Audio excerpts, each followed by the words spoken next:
I told them. Last chance to face the world with no regrets. Last chance? You better be ready for your drag back here. Ready to face the world as enemies.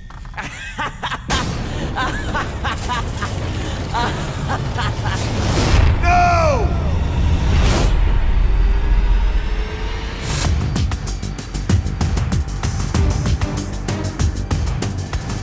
Sorry, but that won't work this time! The Metal Gear series has a tendency of giving us villains that once we understand their true motives, we realize most of them are just misunderstood characters that have been seen as enemies through the eyes of the protagonist. Yet their true intentions could in reality have been quite heroic. From a certain perspective, of course. You could have stopped us. I stopped you. Why would I want to do that? This is just as I'd hoped things would end. However, when it comes to this guy, MGS5 showed us that he's pretty much had the same cold attitude ever since his younger years, possibly due to learning the true nature behind his birth at a very young age. David has never left the States, but the other, Eli, escaped from Zero's care. Why? Who knows? Maybe he found out about his birth. Unlike Solid Snake, which of course would change the entire way you would look at life. We were created to be that way. Created? Can you understand what it's like to know that you're garbage since the day you were born? In other words, Liquid is just one of those villains that's been an SOB since day one of his appearance, from the first time we've seen him in MGS1, as well as timeline-wise with MGS5. And in today's video, we have a clear example of that. Did you like my sunglasses? In case you're wondering, no, SOB doesn't stand for Son's a big boss. Son of a... I'm not a kid. You hear me? Enough.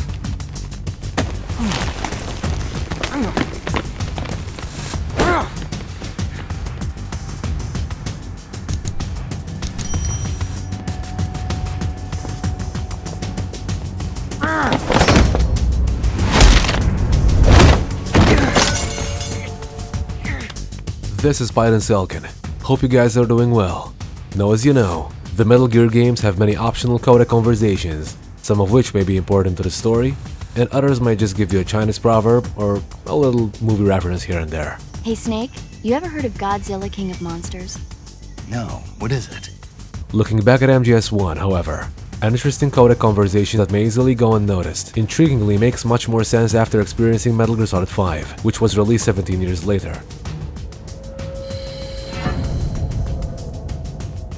If players contact Master Miller right after defeating Psycho Mantis in the commander's room, Liquid, of course posing as Miller, shares a pretty cold comment on his own comrade, Mantis. Let's have a listen.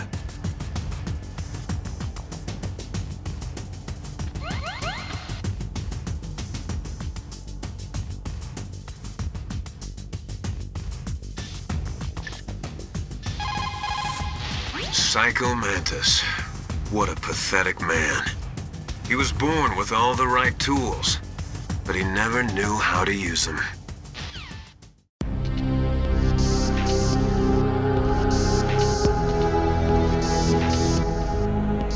As we came to learn in MGS5, Mantis, as a young Thread-Age Rabbinock, was powerful beyond measure, yet he was unable to master his own powers, and because of this, his abilities were continuously controlled by other people's hatred and evil thoughts, such as Skullface, Venom Snake, or even young Liquid himself, with Mantis being nothing more than a puppet controlled by others.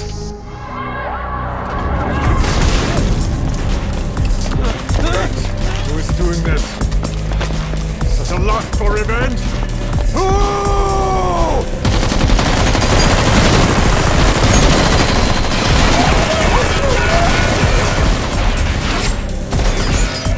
Come on, Mr. Foxhound. The commander is waiting. Now, the notion that Mantis didn't know how to use his powers, as Liquid states, wasn't really explored in MGS1, since the Psycho Mantis we fought against seemed to know full well what he was doing, how to possess people, and how to read their minds, instead of his own mind being taken over. According to the report, the third boy was easily influenced by other individuals' biofields. evil thoughts in particular. They affected his mind like a virus. Extreme anger or resentment, motives for revenge, in other words. What's unique about him is the way his acute telepathic abilities get taken over by another person's will. The boy began to physically parasitize individuals experiencing extreme anger and codify the host's desires. This includes amplifying the host's natural strengths. While he's parasitizing the host, the boy's ego gets shut away, allowing the will of the host to take control of his powers. That means he isn't responsible for what's been happening. Hey, Snake. There's something wrong with Eli.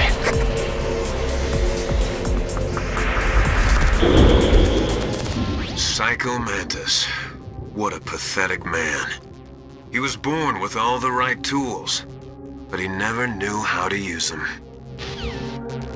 Intriguingly, Liquid's Codicol seems to be a strong reference to the young Mantis we later came to see in Metal Gear Solid 5, having all the right tools, but not knowing how to use them.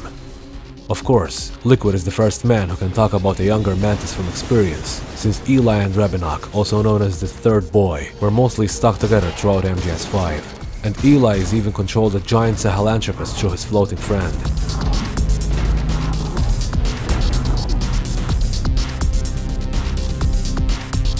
Considering Liquid's comment, it's interesting to think what could have possibly led these two apart.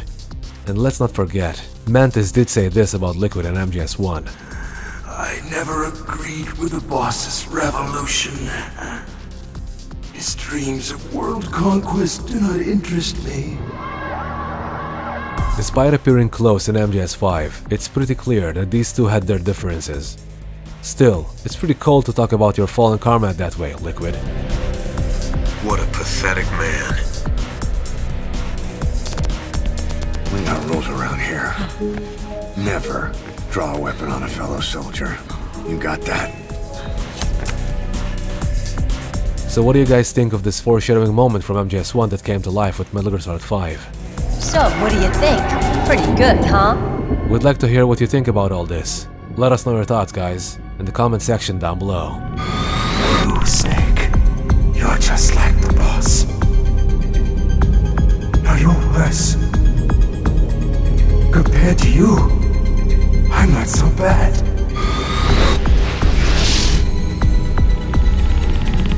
This brings us to the end of yet another Metal Gear Solid video.